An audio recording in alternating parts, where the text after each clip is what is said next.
அமைச்சர் செங்கோட்டையன் திடீர் உடல்நலக்குறைவு காரணமாக கோவை அவிநாசி சாலையில் உள்ள தனியார் ஹாஸ்பிட்டலில் அட்மிட் செய்யப்பட்டுள்ளார். வெளிநாட்டு சக்திகளுடன் இணைந்து வன்முறையை தூண்டி மோடி அரசை கவிழ்க்க லோக்சபா எதிர்க்கட்சித் தலைவர் ராகுல் சதி செய்வதாக மத்திய அமைச்சர் பியூஷ் கோயல் குற்றம் சாட்டியுள்ளார். தாவேகா தலைமையிலான கூட்டணிக்கு விரைவில் புதிய பெயர் சூட்டப்படும் என காங்கிரஸ் எம்பி மாணிக்கம் தாக்கூர் கூறினார். தமிழ்நாட்டில் அனல் மின் திட்டங்களின் தற்போதைய நிலை என்ன, புதிதாக என்னென்ன மின் திட்டங்கள் செயல்படுத்தப்பட உள்ளன என்பது குறித்து தமிழக அரசு வெள்ளை அறிக்கை வெளியிட வேண்டுமென பாமக தலைவர் அன்புமணி வலியுறுத்தியுள்ளார். கோவையில் பாலியல் வன்கொடுமை செய்து கொல்லப்பட்ட சிறுமியின் குடும்பத்துக்கு தமிழக அரசு 1 கோடி ரூபாய் இழப்பீடு வழங்க வேண்டும் என்று மாநில பாரதிய ஜனதா தலைவர் நயினார் நாகேந்திரன் வலியுறுத்தியுள்ளார்.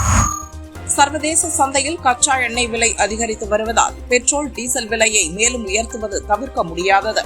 அடுத்த கட்ட விலை உயர்வு மிக விரைவில் அமலுக்கு வரும் என பாரத் பெட்ரோலியம் நிறுவனம் அறிவித்துள்ளது.